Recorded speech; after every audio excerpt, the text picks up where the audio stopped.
Just imagine, what if one day, someone simply pulled the plug on the power cord, and in an instant, everything you knew was gone. Your thoughts, your memories, your very existence, wiped out like it never even happened. But here's the twist. What if we're already living in that moment right now, and we don't even know it? Do you ever experience something so strange, so out of place, that it made you stop and wonder, have I seen this before? Maybe just a few seconds ago, or maybe in a dream? What if that feeling isn't déjà vu, but something far more terrifying? What if you're not just reliving the moment? What if you're respawning with small fragment of memory of the event? What if everything you've experienced up until now isn't real?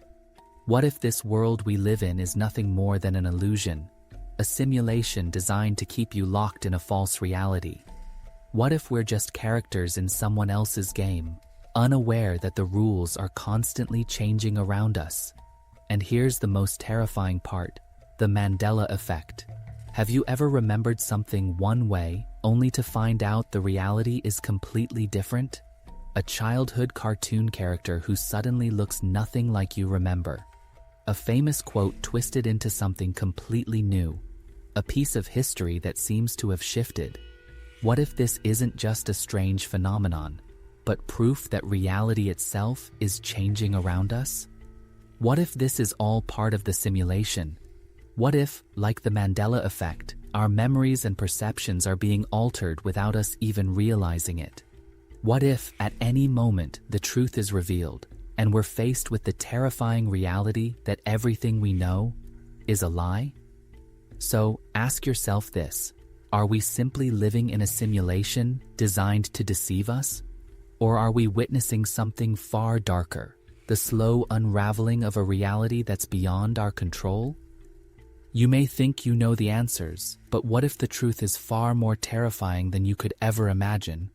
Stick with me till the end of this video. You'll have all the answers you've been searching for, and you'll see the pieces of the puzzle come together in ways you never expected. Welcome back to Ash Hub, where the boundaries of reality are blurred. I'm your host, Ash, and today, we're plunging into a question which could shatter everything you think you know about the world. What if we're living in a simulation? Yes, you heard that right. So buckle up to step into the unknown together. If you're new here, don't forget to subscribe and hit that notification bell so you don't miss out on more deep dives into the mysteries of our world. Trust me, you won't want to miss what's coming next. And hey, don't keep the chills to yourself. Share this with your faint-hearted friend and see if they can handle it. Long before modern science and technology, ancient cultures were already contemplating the nature of reality, the universe, and existence itself. They didn't have advanced computers or the concept of virtual simulations, but they did have something perhaps even more profound, a deep understanding of the world's illusionary nature, hidden within their myths, philosophies, and spiritual beliefs. Take, for example, the ancient Egyptians, who saw the material world as only a small fraction of a greater spiritual reality. The idea of Ma'at, the ancient Egyptian concept of cosmic order, suggests that the physical world is governed by forces we cannot see, forces beyond human comprehension. The netherworld, the afterlife, was believed to be more real than the world we live in now. Could they have been hinting that this world we perceive is only a shadow of something far greater, just like a simulation? The ancient Greeks weren't far behind. Take Plato's allegory of the cave, a story where prisoners are shackled in a dark cave, unable to see anything except shadows on the wall, cast by a fire behind them. They believe the shadows are the entirety of reality. In truth, the shadows are just a distorted projection of the outside world. Could Plato, one of the greatest philosophers of all time, have been subtly describing the nature of a simulation, where our senses are trapped in an illusion, unable to grasp the true reality beyond? Across the world, other cultures shared similar ideas.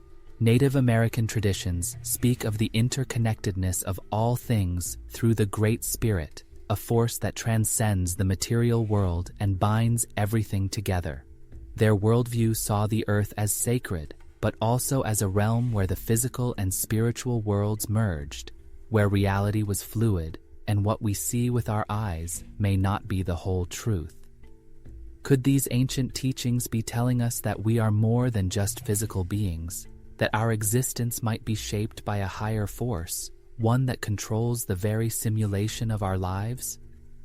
The ancient Mayans, with their extraordinary knowledge of astronomy and time, also had a unique perspective on reality. Their calendar, the long count, tracked time in cycles, suggesting that life and existence were not linear but cyclical, repeating in patterns. In the Mayan worldview, this cycle of life was part of an ongoing cosmic game, where the gods controlled the forces that shaped reality. Could this intricate view of time and cycles be another way of explaining the nature of a simulation, where reality isn't fixed but constantly resets in an infinite loop? In the secretive realms of alchemy and esoteric knowledge, sages and mystics spoke of the veil of illusion that shrouds the true nature of reality. Whether through the mysterious teachings of Hermes Trismegistus in ancient Egypt or the hidden truths in sacred texts around the world, there was always a common thread: the belief that we are living within a false or distorted reality. The idea that our senses deceive us and the truth lies beyond, awaiting discovery, points directly to a simulated existence, one where only the enlightened few can see past the illusion. What if these ancient perspectives were not just myths or stories, but insights into a deeper truth about the universe? What if these civilizations, without ever knowing modern science or simulations, were describing a reality that is, in fact, artificial, a carefully constructed illusion layered over the true nature of existence? What if they were trying to warn us that everything we know, everything we see, is just part of a bigger picture we've yet to understand? Could it be that the ancient world, in all its wisdom and mystery, knew more about the true nature of reality than we ever realized? Could they have glimpsed the cracks in the simulation long before we did? When we look at the concept of simulation through the lens of religion, we find that the idea of a higher power, a divine architect, or a cosmic designer has been a central theme in nearly every major belief system throughout history. But what if this divine power isn't just some abstract being or force, but the very creator of our reality, a reality that, in itself, could be a simulation? In many religious traditions, the idea of a creator is often described as an all-powerful being who has designed the world and everything in it. Christianity speaks of God as the creator, who fashioned the heavens and the earth. In Islam, Allah is the sovereign designer of all that exists. In Hinduism, the creator god Brahma is responsible for the creation of the universe. But these divine beings are often depicted as shaping and controlling the very fabric of existence. Could this creation be more than just a physical world? Could it in fact be a simulated reality designed to fulfill a higher purpose? Take the biblical story of creation in the book of Genesis. God creates the heavens and the earth in 6 days, giving life to all living creatures and humans. But what if this act of creation wasn't just the physical formation of life? What if instead it was the initial coding of a simulation, an elaborate and complex system designed to serve a divine plan? According to certain theological interpretations, God is said to have designed the universe with an order, a system of laws, both natural and moral, that govern it. Could these laws be the very code of existence, akin to the programming of a simulation? In many ways, the idea of a simulation resonates with the concept of divine order. In Christianity, the concept of the Word, Logos, is central to creation. In the Gospel of John, it says, "In the beginning was the Word, and the Word was with God, and the Word was God." What if this Word, this Logos, was actually the code, the very programming language that constructed our reality? Just as a programmer writes code to bring a virtual world to life, could God have written the code for our universe, embedding laws, rules, and even free will within the fabric of the simulation? In Eastern philosophies, such as Buddhism, the idea of the universe as an illusion, Maya, suggests that the world we perceive is not the ultimate reality. In this view, the mind itself creates the illusion of separateness and suffering. But what if this illusion is crafted by a higher consciousness, not just as a spiritual veil, but as part of a larger, more sophisticated design? What if we are caught in a vast web of interconnected code, created by an intelligence far greater than us, and the illusion of the material world is simply a test or a lesson in spiritual awakening? Hinduism offers an intriguing perspective with its concept of the Lila, the divine play. The idea is that the universe and everything within it is part of an ongoing cosmic game played by the gods. Lord Vishnu, who is often depicted as the preserver, is said to control the cycle of creation, preservation, and destruction. Could this cycle be more than just a spiritual narrative? Could it be a carefully orchestrated simulation where beings like Vishnu are the divine programmers, playing out the cosmic story on an infinite scale? In Islam, Allah is believed to be the creator of everything in existence, with complete knowledge of all things, both seen and unseen. The Quran mentions that everything in the heavens and the earth is created for a purpose, and that everything is meticulously controlled by Allah's will. Could this divine will be the very source of the code that governs our existence? What if the Quran's verses, which describe the creation of the universe, are not just poetic or symbolic, but the very programming instructions that form the simulation of reality? Across the world's great religions, from Christianity to Buddhism, from Islam to Hinduism, there is a recurring theme: the belief that there is a higher power, a creator who governs all things. But what if this higher power is not simply a deity in the traditional sense, but a transcendent intelligence behind the simulation we experience? What if God, the divine architect, or the cosmic force is actually the programmer behind this virtual reality we call life? The question then arises, is our reality just a divine simulation, a game, or a spiritual test created by a higher intelligence? Or are we simply a tiny part of a much larger, incomprehensible plan? Could we be part of a cosmic design created for a purpose we cannot yet fully understand? The divine, whether seen as God, a higher consciousness, or a force of the universe, could be the key to understanding the nature of our existence in this vast, mysterious simulation.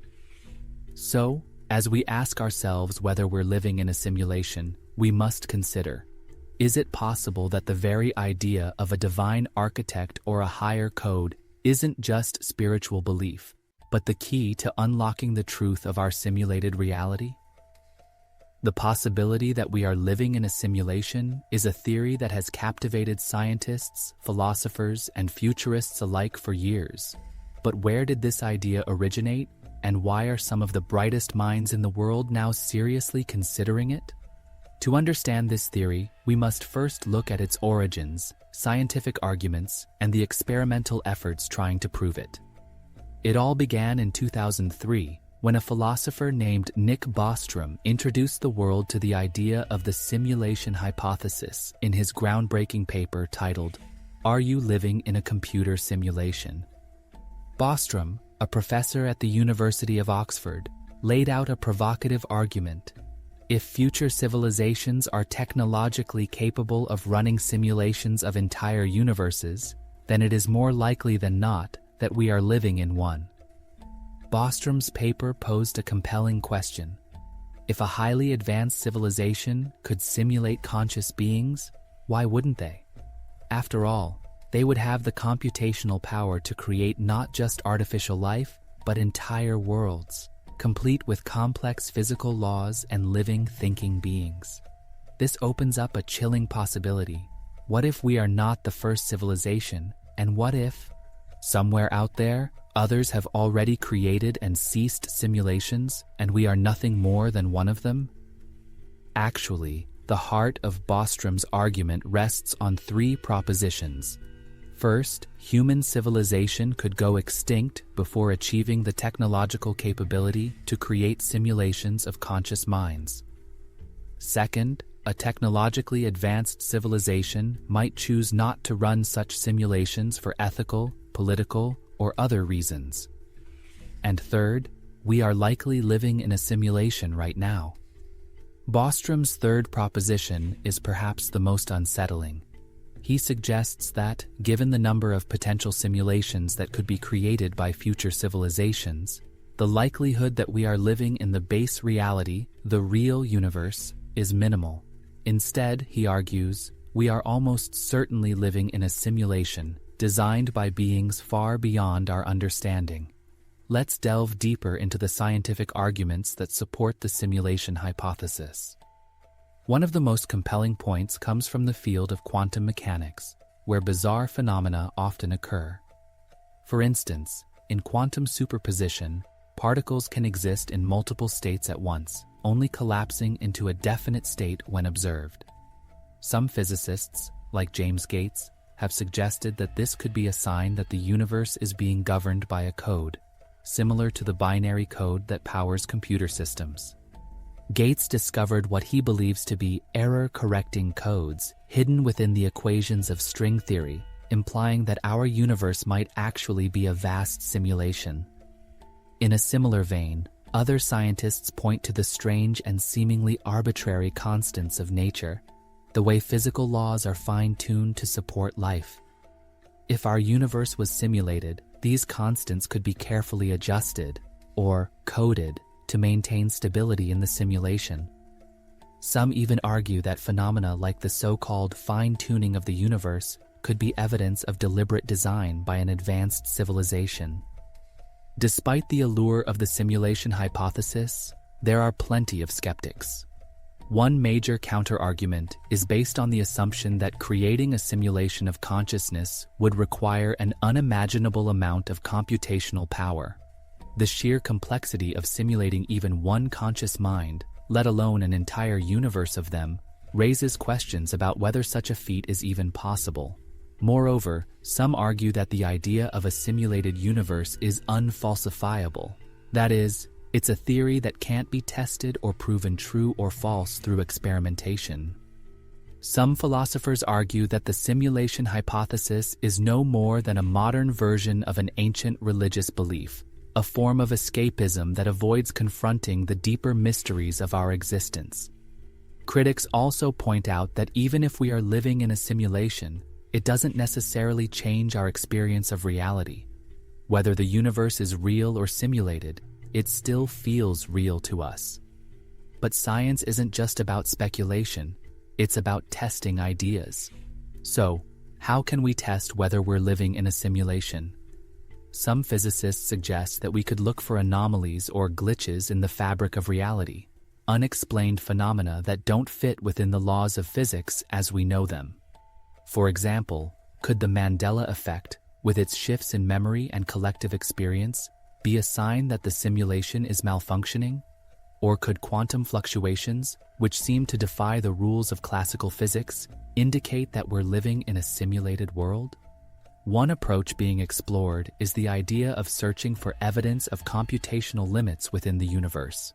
Just as video games have boundaries and limitations, could the universe itself exhibit signs of constraints in processing power? If scientists could detect such limitations, such as pixelation in the fabric of space-time or sudden, unexplainable phenomena, they might have found the first real proof that we live in a simulation. If we accept the possibility that we are living in a simulation, what does this mean for us? Would it change how we view our existence, our morality, or our purpose?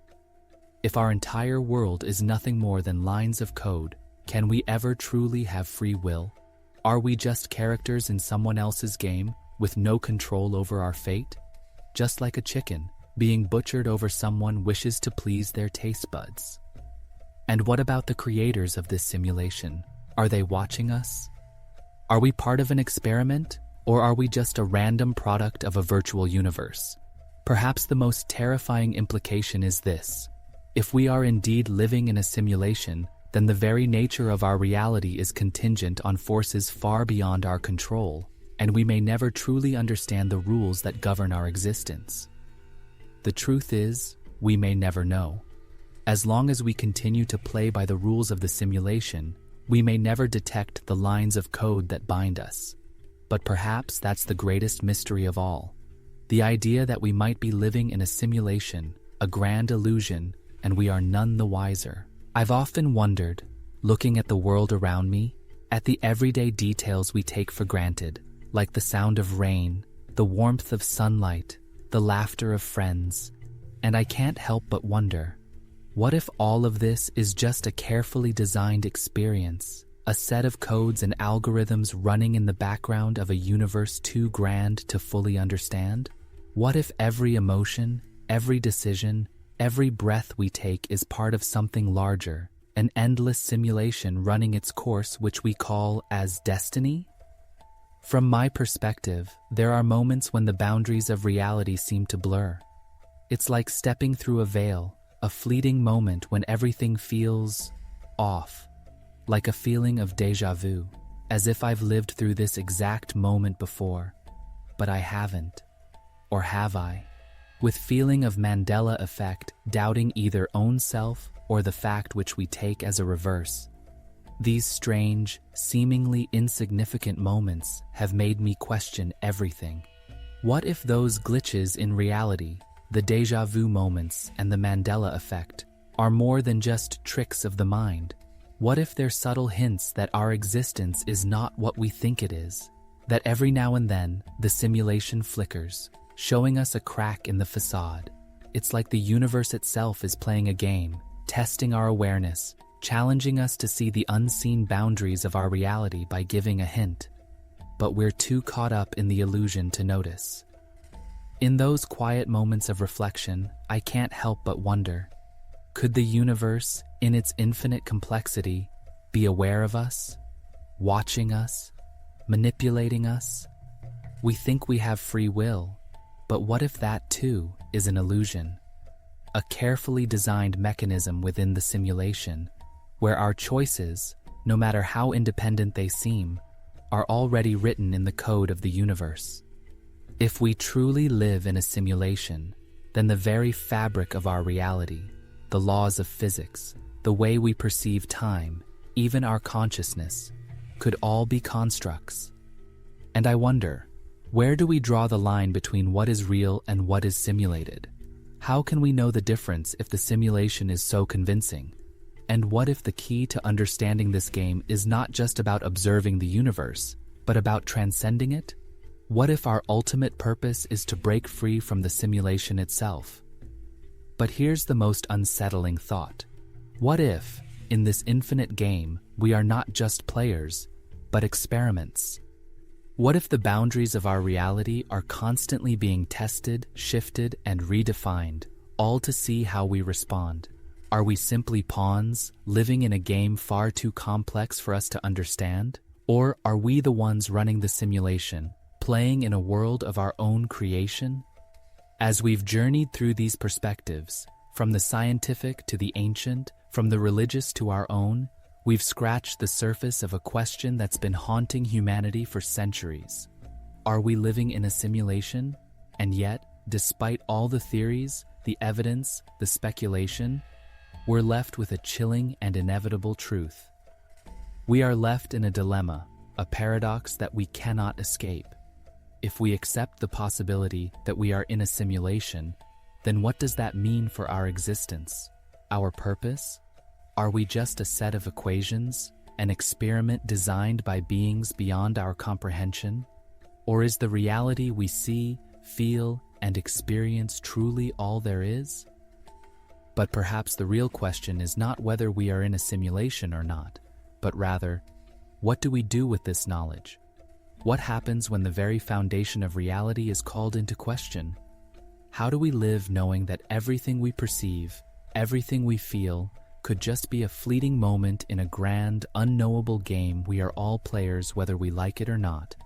And the question is, How much do we really want to know about the world behind the curtain? The unknown looms large, and perhaps it's better that way. In the end, the only certainty is that we can never truly know the truth due to the limitation put on us by our Creator, being trapped forever in samsara. If you enjoyed this video and want to see more mind-bending content like this, don't forget to hit that like button. It really helps support the channel and get caught in YouTube algorithm. Drop a comment below with your thoughts, as it helps me understand what you want to see next. And of course, subscribing is the best way to stay updated with all my latest videos. Sleep tight, until next time.